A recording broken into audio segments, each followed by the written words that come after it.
이른바 부천 링거 살인 사건의 피의자인 간호조무사 여성에게 징역 30년의 중형이 내려졌습니다. 여성은 재판 내내 살인 혐의를 완전히 부인했지만 대법원은 상고를 기각하고 원심 판결을 확정했습니다. 대법원의 이번 판단으로 마무리된 부천 링거 살인 사건을 짚어봅니다. 간호조무사가 모텔에서 남자친구에게 약물을 과다 투여해 숨지게 한 일명 부천 링거 살인 사건에 대한 대법원 선고가 내려졌습니다. 백성훈 변호사, 결국 중형이 내려졌죠? 네, 맞습니다. 이 사건은 2018년 10월 21일에 부천의 한 모텔에서 있었던 사건인데요. 예. 간호조무사로 일하던 박모 씨의 남자친구가 이제 마취제 등을 과량 투여받아서 사망했던 사건이었습니다. 네. 이와 관련해서 살인죄를 적용할 것인가 여부와 관련해서 수사기관에서 좀 논란이 있었습니다만 결국 살인죄로 기소가 됐고요. 네. 1심에서 징역 30년이 선고됐고 항소심에서 당연히 자기는 나는 그 살인하려고 한 것이 아니었다는 취지로 항소를 했습니다만 항소가 기각됐고 네. 결국 대법원까지 형이 확정돼서 징역 30년으로 형이 선고된 원심이 확정됐습니다. 네, 징역 30년형 확정됐다라는 설명을 해주셨는데 백성훈 변호사가 정준호 기자, 이 사건 다시 한번 조금 요약해서 좀 어떤 사건인지 설명을 좀 해주시죠. 일단 법원이 인정한 공소 사실을 위주로 말씀을 드리면요. 예. 그러니까 모텔에서 진통소염제 종류의 약물을 다량으로 투여해서 살인에 이르게 한, 사망에 이르게 한 혐의입니다. 네. 그러니까 이 남자친구랑 여자친구 관계예요. 연인 관계였는데 예. 집착 증세를 좀 보이고 있던 이 박 씨가, 간호조무사였던 박 씨가 이 남자친구가 13만 원이 결제된 내역을 보고, 이체된 내역을 보고 예. 유흥업소에 출입했다라고 의심을 했다고 해요. 어허. 그래서 배신감을 느껴서 범행을 저질렀다. 이게 검찰이 판단한 수사 내용입니다. 네. 거기다가 이 간호조무사 일하다 보니까 주변 지인을 통해서 이 약물들을 구했고, 약물과 주사기를 구했고, 이거를 남자친구에게 투약을 하고 자신에게도 일부 투약을 했습니다. 네. 그래서 자신은 근데 매우 미미한 양만 투약해서 금방 치료를 받고 회복을 했고요. 아하. 남자친구의 경우에는 심장마비를 일으켜 사망했습니다. 네. 모텔에서 남자친구가 투숙해서 남자친구는 과다 투약 사망, 본인은 미약한 투약해서 살아났다. 그래서인가요? 경찰은 처음에 살인죄가 아니라 위계승낙 살인죄를 적용했고 검찰은 아니다, 이건 살인이다. 이렇게 바꾼 거잖아요. 좀 네. 쉽게 설명을 해주시죠. 일단 경찰에서 조사를 처음 해보니까 네. 말씀하셨던 것처럼 사망한 남자친구에게는 치사량이 넘는 마취제 등을 투약을 했고 예. 본인은 아주 미비한 양을 투약을 했습니다. 예. 그럼 그렇다면 야 우리 함께 극단적인 선택을 하자. 그래서 상대방을 속여서 상대방에게는 치사량 넘게 투약을 하고 본인은 조금만 투약해서 살았다. 네. 이게 이제 경찰의 최초의 수사 내용이었는데 어허. 이제 검찰에서 살펴보니까 네. 이런 거죠. 그러면 그 전제 조건은 저 피해 남성이 이 여성에게 속아서 합의동사, 아까 극단적인 선택을 하자고 약을 투여했으면 맞는데 네. 저 사람 그동안의 문자 메시지나 여성의 인터넷 기록을 다 보면 쉽게 말해 저 남자친구는 죽을 생각이 전혀 없었던 걸로 보이는 거예요. 아하. 이제 그런 내용들을 다 확인해보고 이거는 네. 이 여성에게 속아서 사망한 것이 아니고 이 여성이 처음부터 이 남자친구를 살해할 목적을 가지고 살해했다. 그래서 죄명이 살인죄로 변경이 된 겁니다. 예. 자, 정준호 기자. 그러다 보니까 법정에서는 검찰 측과 피고 측이 이 똑같은 논리로 다툼을 했겠네요. 예, 맞습니다. 정말 첨예하게 다퉜는데요. 일단 예. 박 씨의 논리가 크게 두 가지였습니다.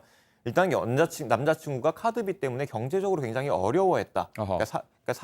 극단적 선택을 할 만한 동기가 동기가 있었다라는 있었다. 거였고요. 예. 두 번째는 나도 당연히 함께 극단적 선택을 하려고 했는데 예. 그때 주사 바늘이 빠졌다. 프로포폴의 부작용으로 주사 바늘이 빠져가지고 더 못 넣었다. 이 두 가지 주장이었습니다. 네. 일단 첫 번째 경우에는 카드빗에 대한 주장을 했던 거고요. 두 번째 예. 같은 경우에는 그 프로포폴의 부작용으로서 경련 증상이 나타나는 경우가 있다고 해요. 네. 그래서 경련 때문에 중간에 깨어나서 119에 신고했다. 급하게 그렇게 주장했습니다. 네, 결국 박 씨는 함께 죽으려고 했지만 네. 나는 실패했다. 그런데 검찰은 이건 말도 안 된다. 이렇게 탄핵을 했겠네요. 그렇죠. 일단은 이 피고인의 주장 그런 거죠.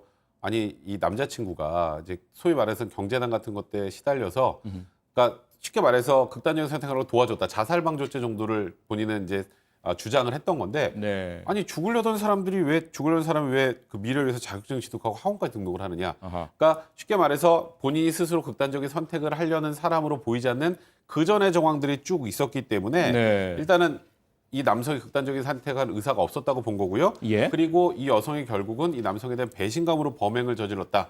이런 살해에 대한 동기도 어느 정도 확인이 됐다라는 취지로 반박을 했습니다. 네. 그래서 이제 검찰은 1심 공판에서 사실상 이 지금 피고인은 이 범행에 대해 전혀 반성도 하고 있지 않은 상황이고 또 이런 상황에서 유족들의 고통을 조금이라도 덜어줘야 한다는 취지로 무기징역을 구형을 했었고요. 네. 또 항소심에서도 검찰도 같이 항소를 했는데 항소심에서 역시 검찰은 이 여성에게 무기징역을 구형했었습니다. 네.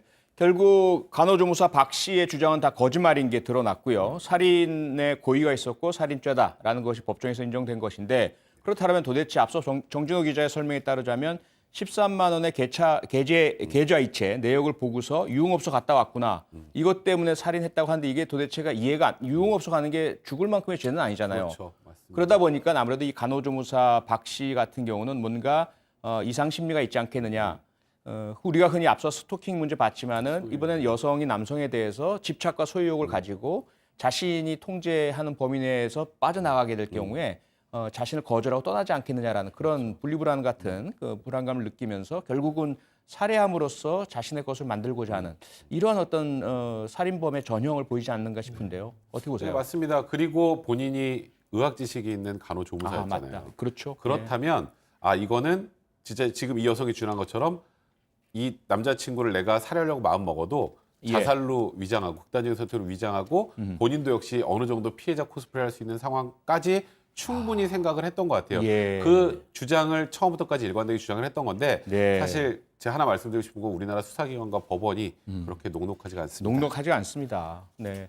결국 그래서 이 재판의 쟁점은 간호조무사 박 씨가 남자친구와 함께 극단적 선택을 시도했다고 주장한 점이 살인 행위에 해당되는지 또 살인의 고의가 있었는지 이것이었고요.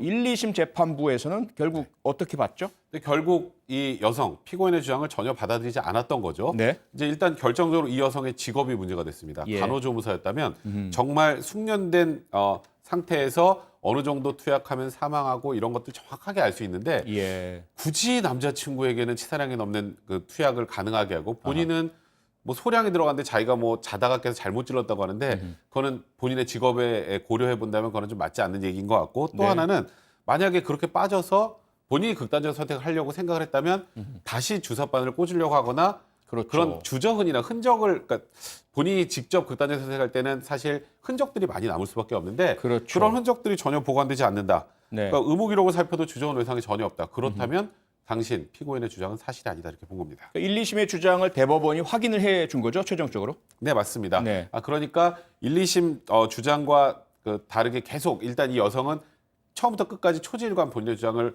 계속했습니다만 네. 지금 이 여러 가지의 정황 1, 2심의 판단을 다 고려할 때 살인의 고의를 배제하기는 어렵다.